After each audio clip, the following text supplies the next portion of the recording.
Well, I am so pleased to be with you today. Audrey Tang, the Minister of Digital Affairs of Taiwan. Thank you so much for joining us. Thank you. Really happy to be on this interview.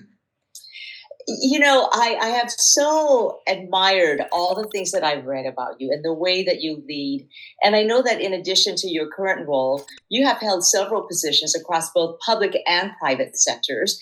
What inspired you to join the Global Tech Security Commission, and what unique perspective would you say you bring to this role? Yes, and part of many international governance-related NGOs, and driving vision really is plurality or collaborative diversity. We in the liberal democracies pride ourselves in having the right to assemble, free speech, the press, and so on online. But because of the previous generation of AIs, especially around social media, there is a tendency to amplify the extremes, the partisans, the polarizing views, and so on, and makes coordination or collaboration more difficult. So my perspective is having successfully overcame the challenges of, for example, the pandemic or the infodemic, the disinformation crisis, foreign information manipulation and interference, and so on, by deepening democracy, increasing the bandwidth of democracy, not top-down, lockdown, shutdowns, takedowns, but rather collaborative diversity. This is the perspective I hope to bring to the Global Tech Security Commission. And I want to dive deeper into that, because you are Taiwan's first Minister of Digital Affairs, new position. And you talk about, really using tech to enable freedoms and democracy as opposed to oppress. Do you think more countries should have dedicated agencies such as this, the Agency for Digital Affairs, and advocating for the concept of open government and promoting the understanding of government processes among citizens to really build support for allied competition with China and other authoritarian states? Mm-hmm. Indeed, what differentiates the liberal democracies vis-a-vis the authoritarian expansionism is this capability of participation, of self-correction and feedback from the civil society, of the grassroots assemblies, and so on. So this participation layer, I believe, should be our common vision. Now, in many transformative technologies, such as AI and so on, there are, roughly speaking, like two camps. One basically making the point on safety, and one on progress. In many liberal democracies, it doesn't really make sense to say that we are going all in on progress or all in on safety. What we all want is, instead of having this dilemma that you have to dial between the two extremes, to find some way that can safely implement progress, that can make those really nice advancement in technologies without, say, causing widespread disinformation or cyber attacks or whatever bad things that may emanate from those developments, and to discover those points in the solution space that fits both the progress and safety, is why we have the Ministry of Digital Affairs. Under our ministry, there is the Administration for Cybersecurity for the safety side, and the Administration for Digital Industries on the progress side. So while they are their own administrations, we have above them the Ministry of Digital Affairs, using participation, collective intelligence as our main value to not just arbitrate between those two, but rather to find common solutions through collaborative diversity. So what I hear there is a lot of meeting in the middle ground. I mean, really finding places where you could collaborate, and perhaps you might even have to compromise along the way. Yeah, and also innovate, because if, for example, taking a pandemic example of contact tracing, many people who value civil liberties and privacy oppose contact tracing because they will let the state or large companies or the venues they visit learn about their private details, and they're not comfortable with that. But nobody opposed the idea of a timely exposure notification during the pandemic. So in Taiwan, as well as many advanced democracies, the researchers focus on zero knowledge technologies, which is not a compromise, but rather a way for you to get exposure notification without disclosing any private detail. The faster the entire society can converge on such a zero-knowledge solution, the quicker it overcomes the pandemic without sacrificing essential civil liberties. Thank you for that concrete example. That is so helpful. That source of innovation is so critical. And I want to ask you further then, can you give us some additional examples of how you're using your position as Taiwan's digital minister to ensure that trusted technology enhances freedom and work alongside civil societies? And in what ways would you say will the global tech security strategy that you're helping to develop enable that effort? Certainly. So I'll use generative AI as an example. No doubt many of us have now some experience with the chatbots that makes up new things, novel things, and tell it with an air of authority, right? And that is one danger, right, to our democracies if it is now possible to essentially mass manufacture persuasion. And that poses a threat, actually uniquely to democracies, because we enjoy the freedom of speech and to assemble. If we are an authoritarian society with harmonization budget comparable or even more than military budgets, then the disinformation crisis perpetuated by generative AI would not be as much a worry. However, I think we can leverage the same spirit of open source grassroots innovation also to align such language models so that it doesn't hallucinate, so that it speaks to the norms of communities. And it is by investing in such what we call alignment assemblies as part of our ministry's ideathon that we ask people around the world, not just in Taiwan, to ideate on how the AIs can fit into the society, to co-domesticate with such AIs. And we invest in evaluation and certification capabilities to turn such collective ideas, collective will directly into tuning of assistive intelligence systems, so that you can think of AI as an untamed thing, right? But as soon as the communities converge on a set of norms around truth, honesty, helpfulness, harmlessness, and so on, then these ideas can just directly get comprehended by the AI, which then socializes itself according to the community will. So this kind of alignment technologies is one of the priorities this year for the Ministry of Digital Affairs. And it again shows how collective intelligence can align transformative technologies sooner than any top-down ways. And I know that in your role as a commissioner on the Global Tech Security Commission for the Krach Institute for Tech Diplomacy at Purdue, that one of the things you're working on is a global tech security strategy. Mm-hmm. What would you say is the way that that strategy you're working on will enable the efforts that you just talked about? Yeah, definitely. So we put emphasis on public code, meaning that the kind of code that we use within the government should have the code of regulation and conduct and so on that makes it comprehensible and also understandable and also tunable by career public service on one side, but also to share how we are actually using such code with all liberal democracies, all the alliances in the democratic world, so that we do not suffer from cybersecurity loopholes alone, right? So that when anyone discovers any cybersecurity issues and incidents and so on, we can share the benefits of improving in the same second in the automated threat indicator sharing way. So as also the chair of the National Institute of Cybersecurity, this kind of automated threat indicator sharing and automated patching, that's to say fixing of the common issues that we share on the public code is our priority. I'll use one very simple and quick example. Last August, when the former Speaker of the House, Nancy Pelosi, visits Taiwan, we have this huge cyber attack, 23 times the previous peak in a single day, targeting our websites. And the mode our website, our ministry's website, went online the same hour as the missile starts flying over our heads. And to counter such unprecedented denial of service attack, we tapped into the interplanetary file system, which is a piece of public code commonly used in the blockchain spaces, so that we basically rendered our websites and stored them on the same place the NFT profile pictures are stored.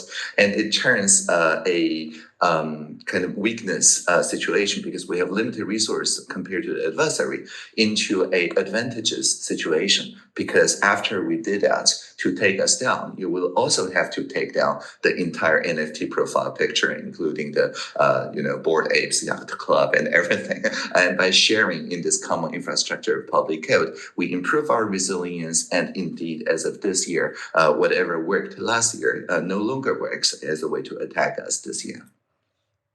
That's so fascinating what you're talking about. And as I think about what you're discussing, what comes to the forefront is that the threats are very real. In fact, you highlighted it in a recent interview. You said that democracies use digital technologies to make the state transparent for its people, while autocracies use technology to make people transparent for the state.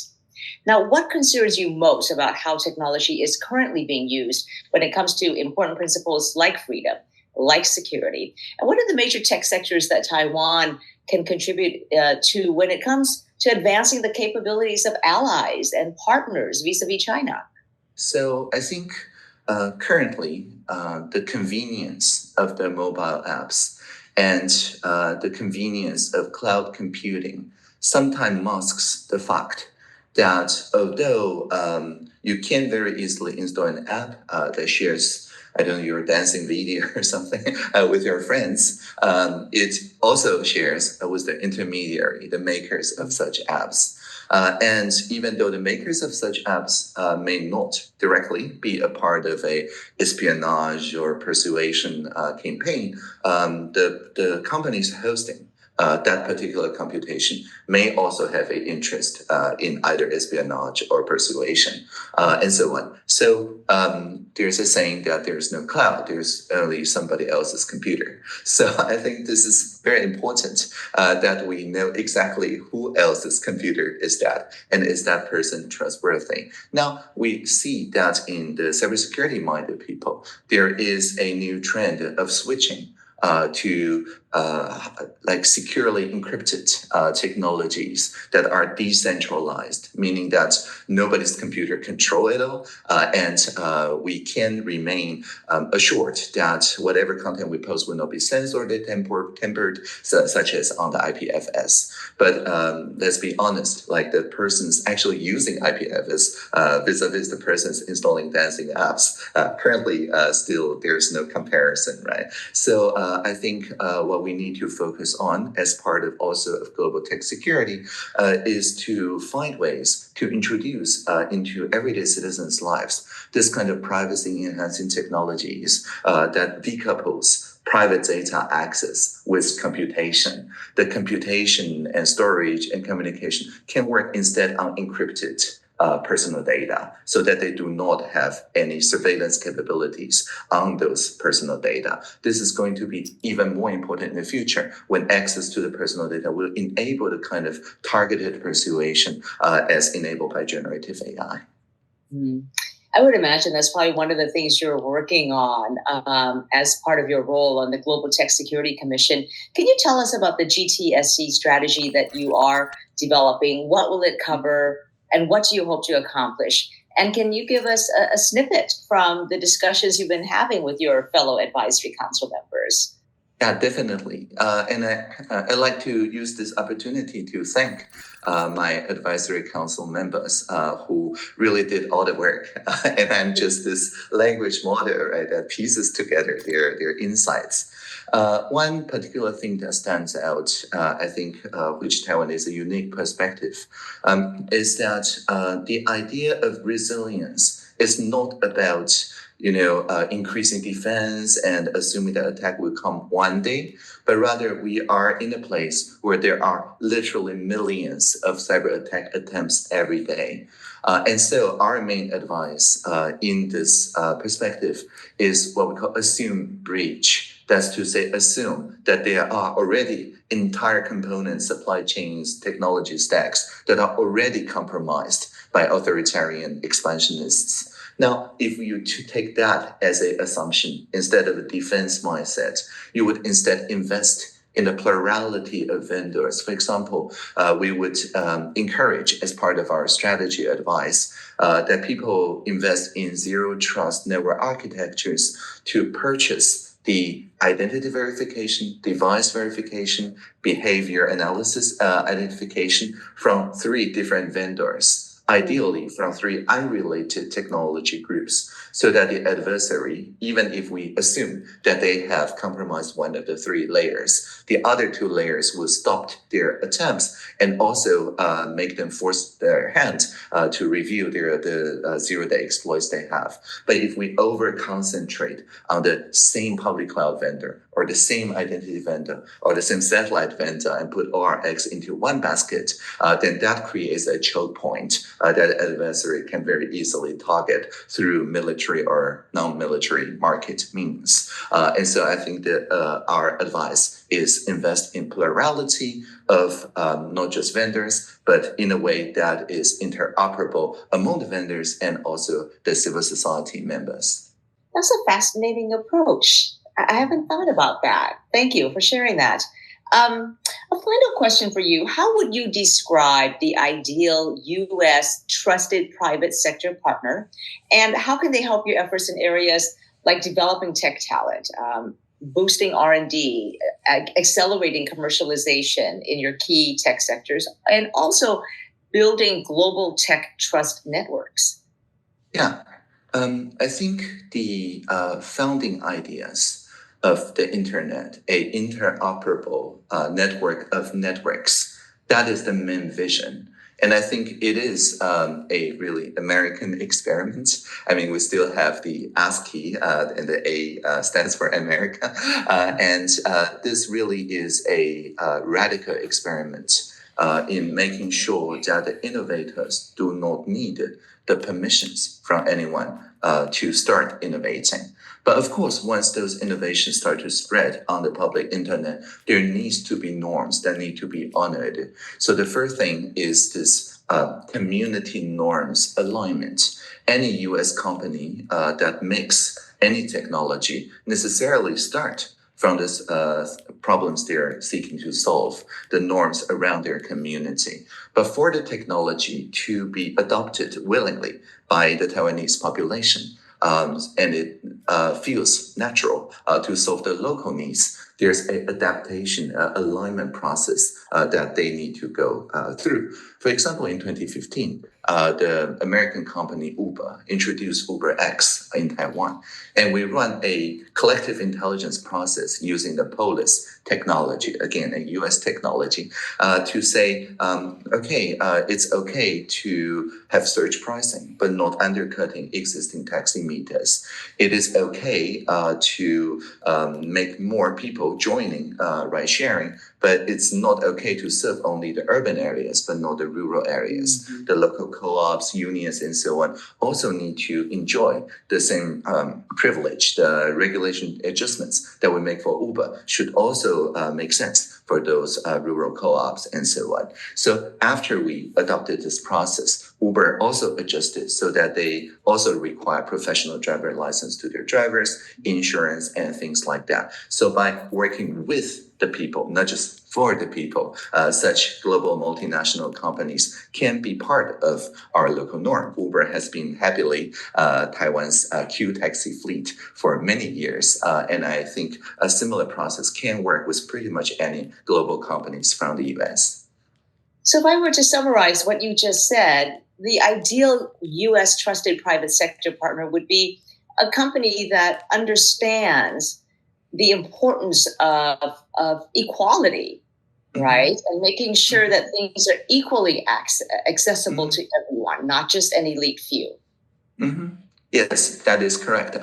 Basically, to have the perspective from a majority world and to adopt to the ethos of aligning the core company products to fit the norms, not just laws and regulations of the majority world.